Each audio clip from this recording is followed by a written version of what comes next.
పార్వతీపురం మన్యం జిల్లా కురుపం శాసనసభ్యులు తోయిక జగదీశ్వరి జన్మదిన వేడుకలను అభిమానులు పార్టీ కేడర్ అత్యంత వైభవంగా నిర్వహించారు. గుమ్మలక్ష్మీపురంలోని కళింగ వైశ్య కళ్యాణ మండపంలో ఎమ్మెల్యే పుట్టినరోజు వేడుకలు జరిగాయి.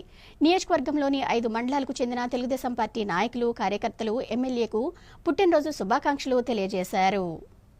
తన పుట్టినరోజు వేడుకలు వైభవంగా నిర్వహించిన తెలుగుదేశం పార్టీ నాయకులు, కార్యకర్తలకు అభినందనలు తెలిపారు. పార్వతీపురం మన్యం జిల్లా కురుపం అసెంబ్లీ నియోజకవర్గ శాసనసభ్యులు తోయిక జగదీశ్వరి నియోజకవర్గంలోని గుమ్మలక్ష్మీపురం గ్రామ కళింగ వైశ్య కళ్యాణ మండపంలో ఎమ్మెల్యే తోయిక జగదీశ్వరి జన్మదిన వేడుకలను టీడీపీ శ్రేణులు ఘనంగా నిర్వహించారు. కేక్ కట్ చేసి స్వీట్లు పంపిణీ చేశారు. ఈ సందర్భంగా జగదీశ్వరి పార్టీ శ్రేణులను ఉద్దేశించి మాట్లాడుతూ పుట్టినరోజున పండుగలా నిర్వహించిన కార్యకర్తలకు కృతజ్ఞతలు తెలిపారు. అలాగే తన పుట్టినరోజు సందర్భంగా శుభాకాంక్షలు తెలియజేసేందుకు వచ్చిన వారు పూలదండలు, బొకేలు తీసుకురావద్దని, పుస్తకాలు, పెన్నులు, పెన్సిళ్లు తీసుకురావాలని కోరారు. పేద విద్యార్థులకు అవి ఉపయోగపడతాయని సూచించారు. జగదీశ్వరికి నియోజకవర్గంలోని 5 మండలాలకు చెందిన టీడీపీ నాయకులు, కార్యకర్తలు, అభిమానులు జన్మదిన శుభాకాంక్షలు తెలిపారు.